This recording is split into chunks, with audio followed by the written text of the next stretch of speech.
Dart was sure he had discovered the missing link between apes and humans. But it wasn't enough to know what they looked like. He wanted to know how they behaved. What sort of creatures were they? He understood that these great questions about our ancestors were also questions about ourselves.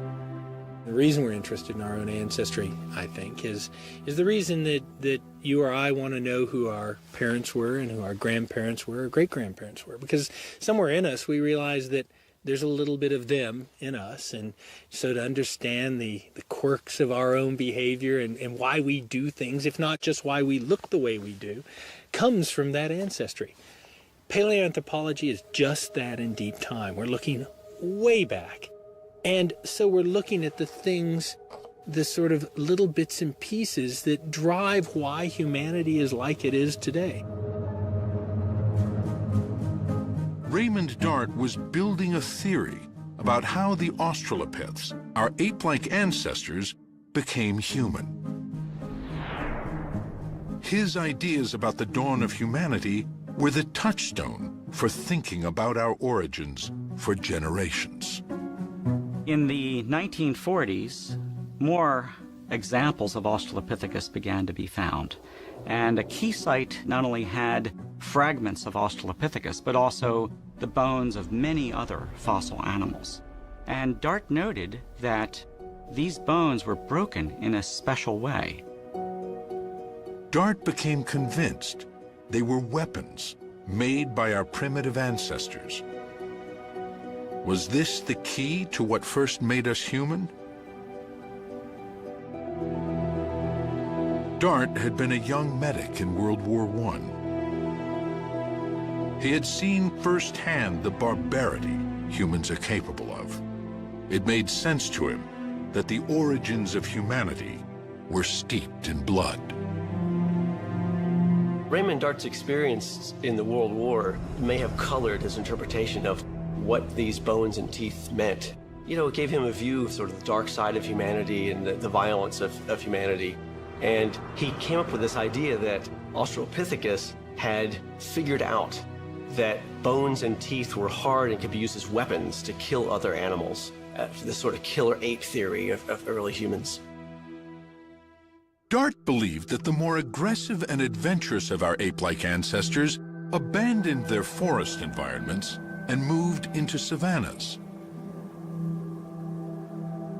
There, they became hunters and predators. His theory that this violent transformation gave rise to humanity soon found an audience far beyond the small world of paleoanthropology.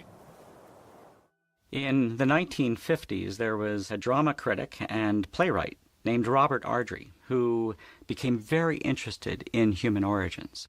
And he went to Africa and spoke with Raymond Dart, and Robert Ardrey, being a dramatist, could write like anything, and he wrote this amazing book published in 1961 called African Genesis.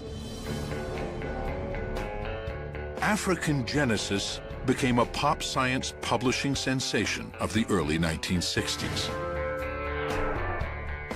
Ardrey's ideas, building on those of Raymond Dart, helped frame public debate about the dawn of humanity for the next 20 years.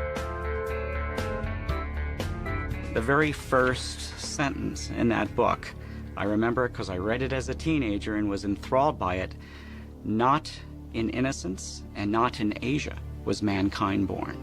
And in that one sentence, he encapsulated Raymond Dart's ideas, that it was an African genesis, and that where we came from was not from an innocent creature, but from the most violent of killer apes. One of Robert Ardrey's greatest fans was the filmmaker Stanley Kubrick.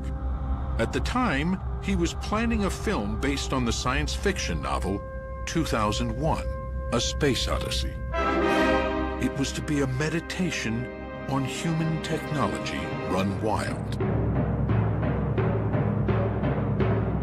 On a mission to Jupiter, the spacecraft's computer turns on the crew.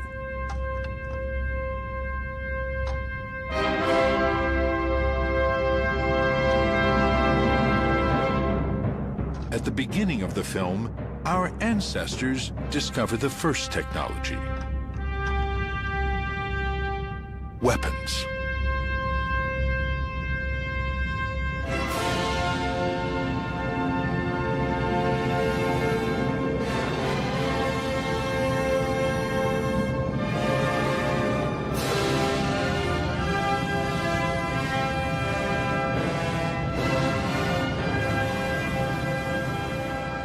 Eventually, they will use them on each other.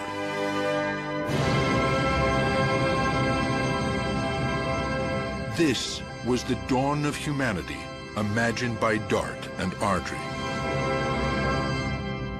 And so this sets up then for Kubrick the same conflict that Dart felt. For Dart, that first weapon explained the emergence of human beings, while at the same time it explained the atrocities of the 20th century. Are we killer apes at heart? Is this what we will discover about our ancestors at the dawn of humanity?